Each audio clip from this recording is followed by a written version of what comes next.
그 끝날이 내 앞에 이르렀으니 내가 그들을 땅과 함께 멸하리라. 아멘.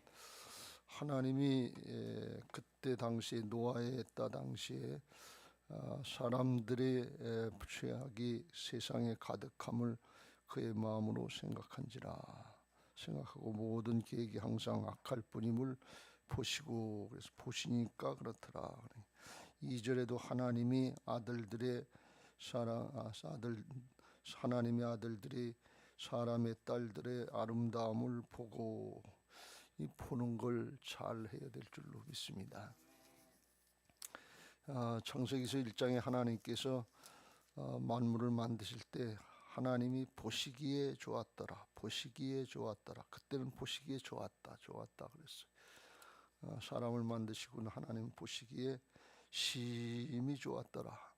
이렇게 하나님도 감탄하고 좋았던 모습이 이제는 하나님이 보시기에 아주 한탄하고 마음에 근심할 정도로 죄악 덩어리가 됐다, 그런 말씀. 죄악에 물들어서 더 이상 거기서 헤어나지 못하고 이게 점점 죄악이 심해지고, 정도가 심해지고, 그 다음에 광범위하게 퍼져가지고 더 이상 어떻게 할 수 없어서 다시 시작하지 않으면 안 되는 그런 정도까지 하는 것입니다.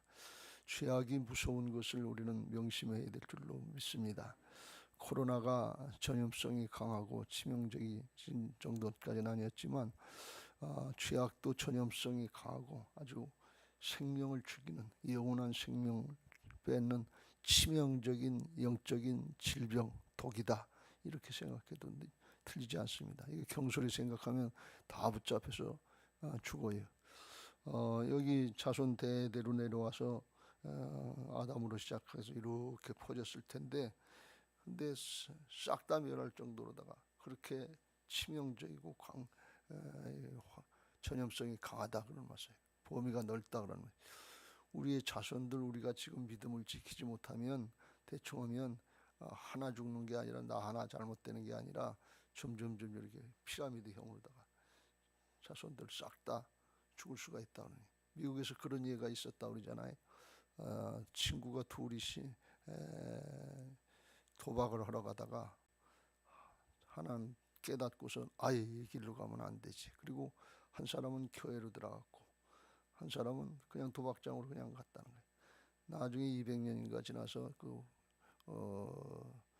후손들이 어떻게 사는가 그걸 살펴봤더니 교회에 들어가서 그 사람은 나중에 목사가 되는데, 거기에서는 부통령도 나오고 박사도 나오고 총장도 나오고 박사학위가 쓴 사람들이 수두룩하게 많이 나왔는데, 근데 이쪽 도박하러 갔던 사람은 그 집안에는 뭐 술주정뱅이, 노숙자, 순 이런 걸로다가 깔려 있더라는 거예요. 그러니까 우리가 어떻게 하느냐에 따라서 그 죄악의 모습이 아주 점점 정도가 더해지고 독해지고 그리고 광범위하게 퍼진단 말이에요. 이게 하나님이 멸하시는 뜻이에요. 하나님의 나라를 생육하고 번성하고 충만하고 정복하고 다스리라, 하나님 나라를 이루라고 그랬지 세상 나라, 마귀의 나라를 이루라고 그러지 않았단 말이지.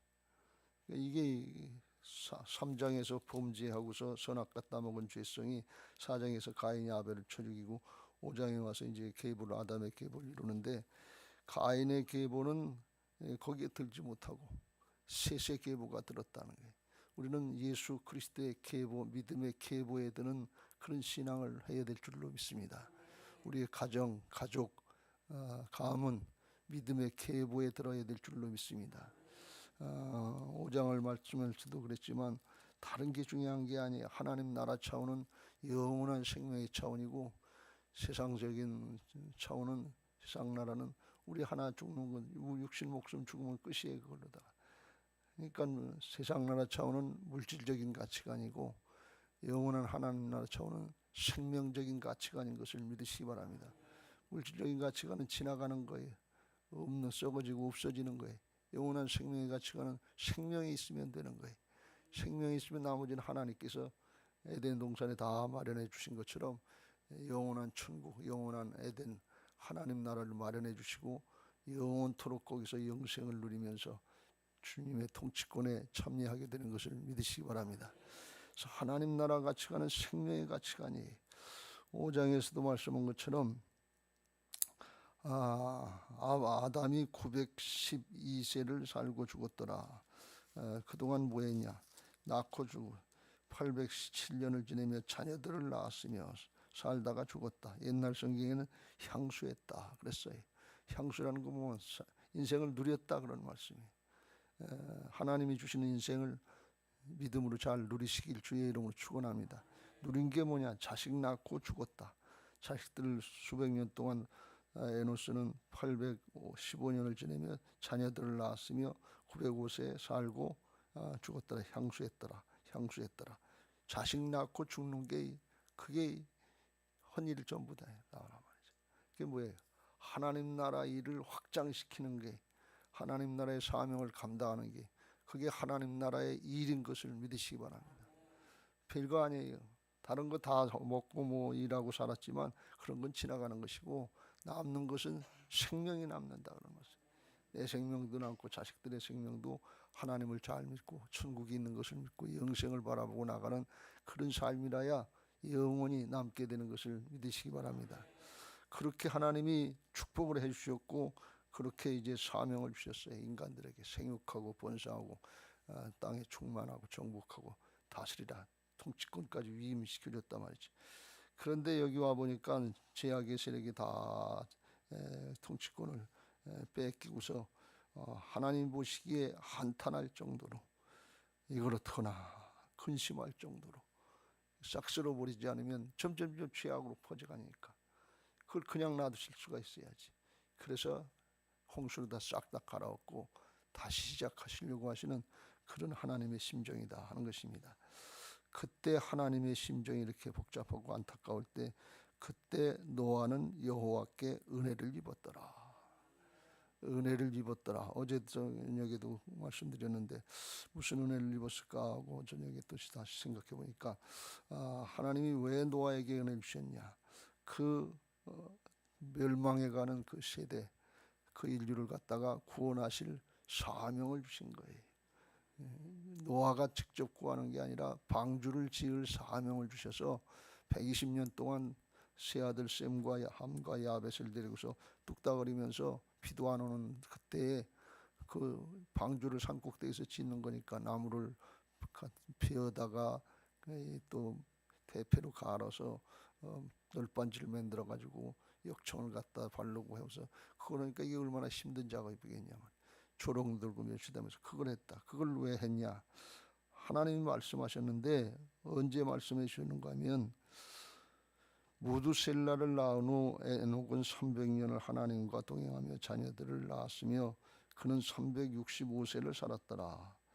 에녹이 하나님과 동행하더니 하나님이 그를 데려가심으로 세상에 있지 아니하였더라. 에녹이 300년간 하나님과 동행했다 그랬어요. 하나님의 말씀을 듣고 따라갔다.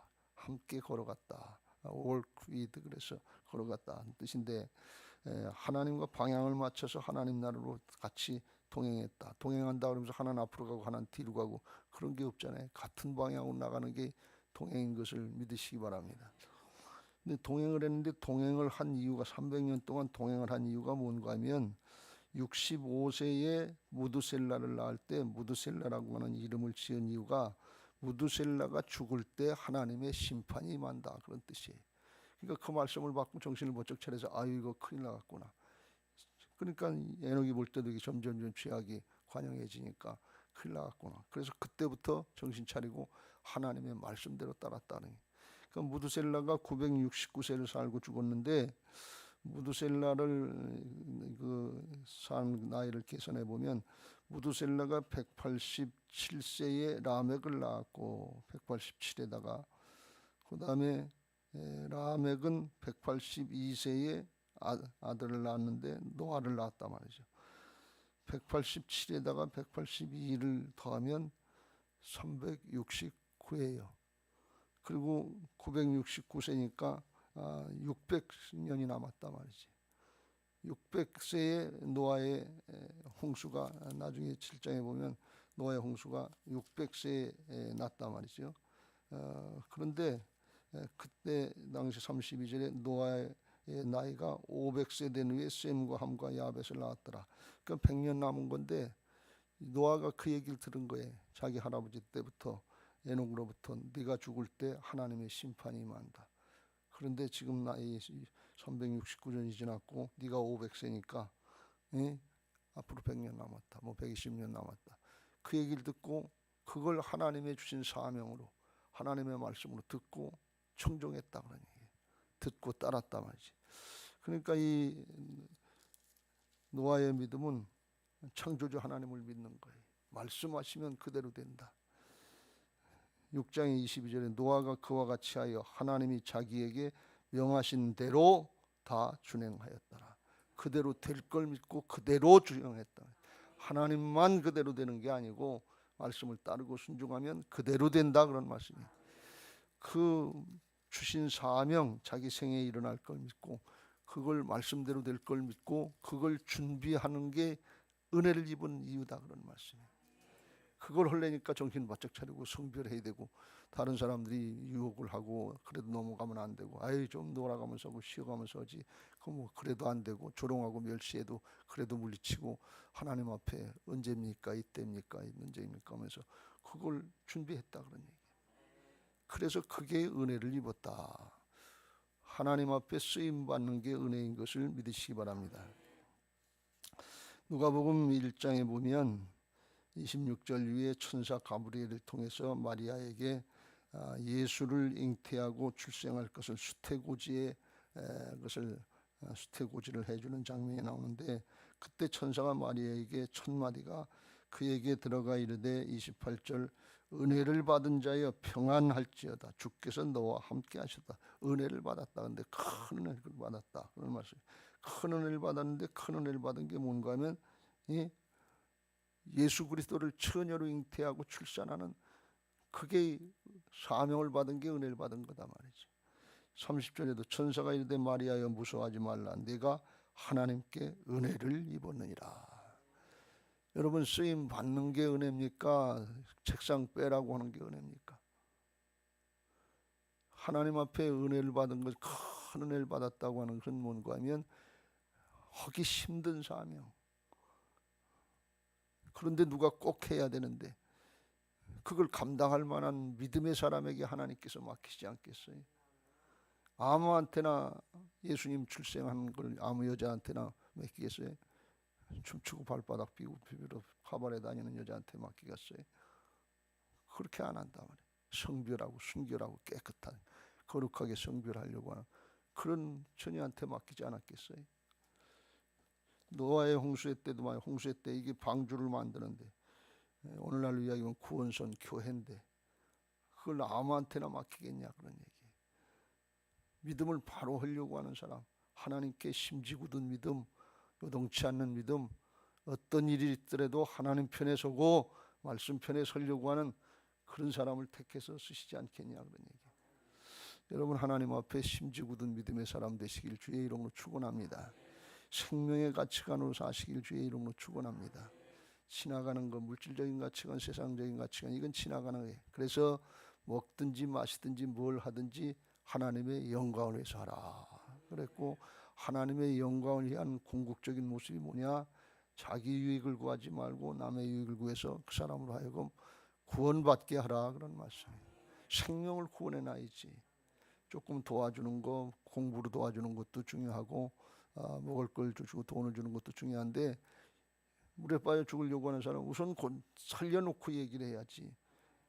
살려놓지 않고 저거 어떡하나 저거 어떡하나 탄식만 하면 안 돼. 끄집어내야 된다 말이에요. 때를 얻든지 못 얻든지 말하라 그랬어요. 듣든지 아니 듣든지 말하라 그래요. 우선 살려놓고 봐야지 걱정만 하고 있으면 안 된다 말이지. 그렇게 쓰임 받으려고 하는 사람이 자기를 구별하고 하나님의 은혜를 입는 거예요. 하나님의 일은 하나님이 이루시는데 하나님의 일을 순종하고 쓰임 받으려고 행하니까 하나님이 임마누엘로 함께 하시지 않겠어요? 순종하고 결단하고 순종의 발걸음을 내디디면 그때부터 하나님이 함께 하시는 거예요. 다니엘이 거룩하게 성별하기로 우상의 제물 먹지 않기로 거룩하게 성별하니까 그때부터 하나님이 함께 하시더라 말이에요. 이게 하나님 나라의 역사가 되어지는 것인 것을 믿으시기 바랍니다. 우리가 예수 믿고 구원받은 사람과 구원받지 않은 사람의 차이가 그거예요. 예수 믿지 않고 구원받은 사람도 깨달을 수 있어요. 잘못된 걸 알 수 있어요. 근데 노력하려고 그러는데 안 돼요. 왜 안 되는 거면 사단에게 치는 거예요. 죄에게 치는 거예요. 근데 예수 믿고 구원받은 사람들은 결단하고 순종하려고 하면 내가 하는 것이 아니라 내 안에 오신 주님께서 하신단 말이지. 주님께서 도와주셔서 마음도 바꿔주시고 사정 형편도 바꿔주시고 한 걸음 한 걸음 날마다 주님 앞에 더 가까이 나갈 수 있도록 도우시는 것을 믿으시기 바랍니다. 그래서 은혜를 입는다 하는 거예요. 여러분 사명 잘 감당하시길 주의 이름으로 축원합니다. 기도의 사명자가 있으면 기도의 사명 잘 감당해야 돼. 어떤 놈이 새벽 기도를 만들어놔서 그러지 말고 누가 저녁 기도를 만들어놔서 힘들고 어렵게 하는 이충신 목사가 만들어놨지. 그거 제가 한 것이 아니라 주님이 하신 거예요. 새벽 미명에도 기도하시고 밤에 맞도록도 기도하시고 주님이 아침 저녁 아침에도 제사를 드리고 저녁에도 제사 상번제를 드리고 이게 하나님이 만들어주신 제도예요. 그러니까 이걸 누가 뭐라 그러든 힘들든 어렵든 나는 주님 따라가리라 세상 따라가지 말고 나는 가리라 주의 길을 가리라 하면서 꾸준히 갈 때 그때 이거 해서가 아니라 하나님이 은혜를 주셔서 감당할 수 있도록 하실 줄로 믿습니다. 끝까지 이 사명 잘 감당하시고 특별히 금년에는 기도하는 것과 말씀 사역에 전무하라고 그랬으니까 늘 기도하려고 그러면 하나님이 건강도 주시고 상황 형편도 감당하게 하실 줄로 믿습니다. 할렐루야. 노아가 은혜를 입어서 사명을 감당하게 되고 그 결과로 어떤 인물이 되느냐. 9절에 이것이 노아의 족본이라. 노아는 의인이요 당대의 완전한 자라. 의인이라고 하는 사람이 바로 어떤 사람인가 하면 구약의 사람들은 의롭다 그러는데 하나님의 말씀이다. 하나님의 뜻이다 그러면 순종하는 사람들이 의인이에요. 의인이고 당대 완전한 자다. 이게 온전한 시금 5장 43절 44절에도 하나님이 거룩하니 너희도 거룩하라. 하나님이 온전하니 너희도 온전하라. 그런 말씀하셨는데 어떻게 온전할 수 있느냐? 죄를 안 져서 온전한 것이 아니라 사람은 죄성을 가지고 태어났기 때문에 실수할 수 있어요. 잘못할 수 있어요. 다윗처럼 큰 죄도 질 수 있어요. 그러나 깨달았으면 중심으로 회개하고 하나님께로 돌이키는 거예요.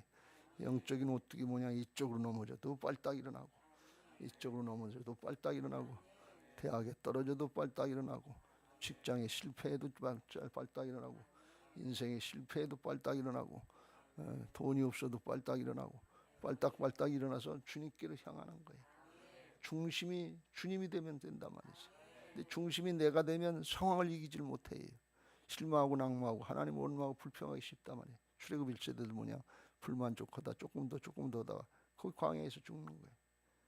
그러니까 중심이 하나님께 있을 때 중심이 바닥에 우리 안에 중심이 잡혀 있으니까 주님께로 향해서 일어날 수 있고 일어나게 또 하시는 거예요. 성령으로 감동하셔서 노아처럼 은혜를 입게 하시는 줄로 믿습니다. 믿음은 하나님의 은혜를 누리는 것이다. 은혜를 누리는 것이지 내가 뭘 하는 율법적인 신앙이 아니에요. 이걸 잘 명심하시고 은혜를 누려서 의롭게 되시기 바라고 잘못했으면 깨닫고 주여 이런 죄를 졌는데 용서해 주옵소서. 십자가 보혈로 씻어 주시옵소서. 십자가 보혈로 마시고 씻고 덮어 주시옵소서. 우리 안을 정결하게 하옵소서. 그렇게 될 때 깨끗한 심령 정결한 심령이 되게 하시고 주님 재림하실 때 정결한 그리스도의 신부들이 되고 주님의 나중에 어린 양의 혼인잔치에 참여하게 하실 줄로 믿습니다. 요한계시록 19장 7절 우리가 즐거워하고 크게 기뻐하며 그에게 영광을 돌리세 어린 양의 혼인 기약이 이르렀고 그의 아내가 자신을 준비하였으므로 그에게 빛나고 깨끗한 세마포 옷을 입도록 허락하셨으니 이 세마포 옷은 성도들의 옳은 행실로다. 깨끗한 세마포를 옷을 입은 사람만 주님을 재림하실 때 맞이할 수 있는데 이게 성도들의 옳은 행실이다. 성도들의 옳은 행실이 뭐냐? 도덕적으로 윤리적으로 옳은 행실을 했다는 그런 뜻이 아니고 22장의 14절의 말씀에 보면 자기 두루마리를 빠는 자들은 복이 있으니 이는 그들이 생명나무에 나아가며 그랬어요. 두루마기가 사람들의 행실인데 겉으로 나타나는 행실인데 그걸 빠는데 어떤 빠래? 예수님의 보혈로 빠른단 말이죠. 보혈로 닦아줘야 죄를 싹 다 사해 주니까 정결하게 하실 줄로 믿습니다. 죄졌다고 고백하고 그걸 용서해 달라고 하나님 앞에 기도하면 누구든지 모든 불의에서 깨끗하고 정결하게 하실 줄로 믿습니다. 만일 우리가 죄가 없다고 말하면 스스로 속이고 또 진리가 우리 속에 있지 아니할 것이요 만일 우리가 우리 죄를 자백하면 그는 미쁘시고 의로우사 우리 죄를 죄송합니다.